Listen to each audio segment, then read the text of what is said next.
We live in an age where the word freedom is everywhere, but almost no one feels it. It's been packaged and marketed like a luxury item, wrapped in slogans and sold back to us like a product with a fake guarantee. From the moment we're old enough to make choices, we're taught that freedom means picking between job titles, clothing brands, phones, or your favorite type of coffee. And because we have options, we believe we're in control. But look around. If everyone's free, why does almost everyone feel anxious, drained, or stuck? We chase more, earn more, upgrade everything, scroll endlessly. But deep down, we're restless. We've mistaken options for purpose, movement for meaning. We assumed the more choices we had, the more fulfilled we'd be. But choosing between cages, no matter how luxurious, still means you're not free. Whether it's a cage made of deadlines or one lined with prestige, it's still confinement dressed up as success. Modern society doesn't trap you with walls. It gives you a maze, then tells you that running faster means you're succeeding. You choose between A and B, but forget someone else built the entire alphabet. You think you're free because your wings flap, but you've never even seen the ceiling above your head, let alone asked who put it there. Like a bird born inside a cage that thinks the sky is a painted wall, we've normalized our limitations and called it adulthood. Tech makes life feel instant, connected, and limitless. But when the screen goes dark, many are left with a haunting silence. We're told we can become anything, have anything, be anything. But somehow, it always feels out of reach, like chasing a shadow that stays one step ahead. Because freedom has become something you wait for, not something you live. They say you'll get it after the raise, after the house, after retirement. But freedom that always waits for someday is not freedom. It's a slow leash wrapped in ambition. You're not in chains, you're trapped in dreams that aren't even yours. You keep chasing promotions, applause, and titles because the system told you that freedom lives at the next checkpoint. But that checkpoint keeps moving, and by the time you ask yourself, why am I running? You're already too deep in the race to stop without guilt or fear. You weren't taught how to live free. You were trained to perform, comply, and chase approval. And here's the harsh part. Freedom that's always waiting is nothing but a controlled hope. One that keeps you obedient, keeps you striving, keeps you dependent. It's not designed to liberate you. It's designed to keep you too distracted to notice you're still inside the cage. Because true freedom doesn't come when the system says you've earned it. It comes when you stop asking for permission. Real freedom isn't something that shows up wrapped in a diploma, a paycheck, or a plane ticket to some tropical villa. That version, the one they sell you, is polished but hollow. It requires you to spend your youth chasing status, sacrificing your health, your curiosity, your time, all just to buy back pieces of yourself later in life. And when you finally arrive, what do you find? Another ladder, another upgrade, another layer of performance. They told you that escaping poverty, debt, or struggle meant you'd be free. But escaping from something doesn't teach you how to live for something. That's the part they never talk about. You leave the old chains behind only to find new ones, wrapped in leather seats, high-speed Wi-Fi, and job titles that mean nothing when the lights are off. You think you've advanced, but all you've done is swap visible chains for invisible ones. The pressure to be someone, the pressure to be seen, to succeed, to stay relevant. It doesn't feel like oppression because it's dressed up as opportunity, but deep down, you know the cost. You gave up your wildness, your stillness, your true self.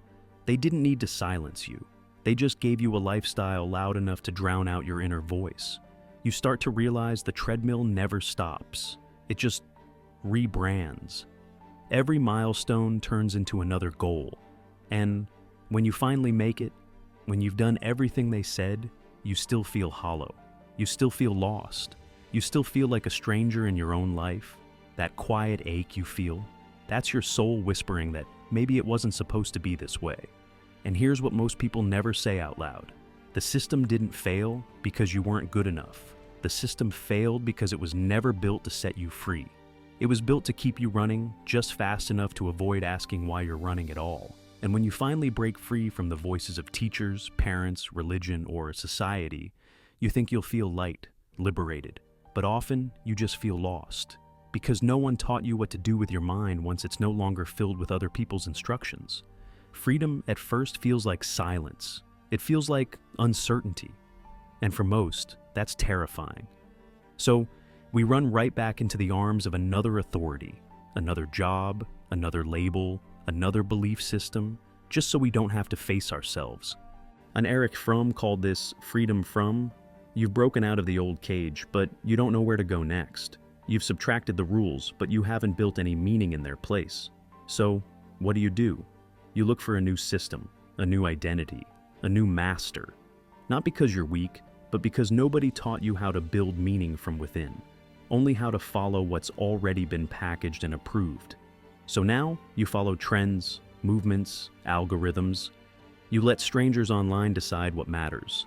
You grab onto structure, not because it empowers you, but because the alternative, being alone with your thoughts, is too overwhelming. The system doesn't need to oppress you. It just needs to exhaust you. It knows you'll choose a leash over chaos every time if that leash feels comfortable enough. That's the real danger. When you confuse freedom with comfort and obedience with peace. Fromm warned us that true freedom isn't just escaping the past.